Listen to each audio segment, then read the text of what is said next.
Jeff Fisher. So again, his name pops up every time there's a coaching search at USC, and of course, was a fine player at USC, into the NFL, and almost won a Super Bowl. Tennessee came within a yard, and of course, most recently with the St. Louis Rams. But he's been out of coaching for quite some time. It seems like it's been a long time, but Mac Brown and others have stepped away for a considerable period of time. Herman Edwards. So, what are we hearing about Jeff Fisher?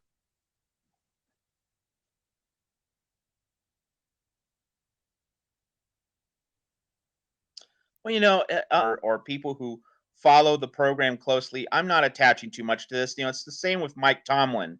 Okay, so Carson Palmer says it on the Dan Patrick Show, or Ryan Clark, a former Pittsburgh Steeler who played for Tomlin, mentioned Tomlin in connection with LSU. I don't associate a whole lot of importance to that, and I'm surprised we haven't heard about Jack Del Rio. If you want to go with the former USC player angle here and the NFL retread angle. I guess why this keeps happening, Mark, is just that Pete Carroll was an NFL head coach, and was kind of in that retread mold and when USC got him, so that kind of pattern or dynamic, that's probably why this stuff continues. Let's say USC had a Pete Carroll like dynastic run from 2002 to 2008, but it was under a college coach. You probably wouldn't hear the Jeff Fisher, Jack Del Rio stuff, repeated almost mechanically.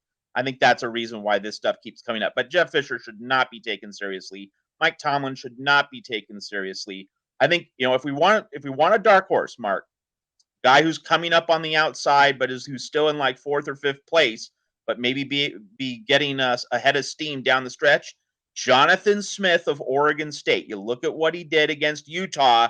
He smoked the Utes, 42 points against a Kyle Whittingham coach defense. So you have a 42-point output against Utah, 45 against USC. It shows that he doesn't have elite talent in Corvallis, and yet he's out scheming other Pac-12 coaches. And then when you look at what Oregon State has down the stretch, Mark, last 2 games of the season, November 20, Arizona State, a game that could decide the Pac-12 South, especially since Utah lost, UCLA lost. So that Pac-12 South is muddled right now.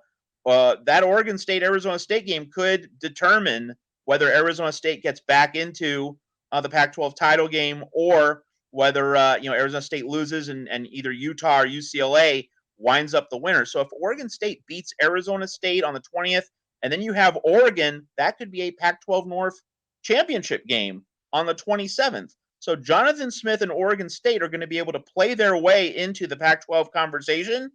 And if Oregon State succeeds, he's got to be right behind Fickell and Campbell. So he will have a chance, Jonathan Smith, to coach his way into this conversation if Luke Fickell and Matt Campbell both decide to stay put in the Midwest.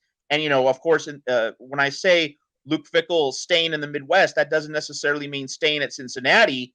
If James Franklin goes to LSU, you could see Fickell or Campbell be the top candidate for the Penn State job. So, but staying in the Midwest as opposed to going to USC. So Jonathan Smith could become that 4th or 5th choice behind the top tier of candidates right now.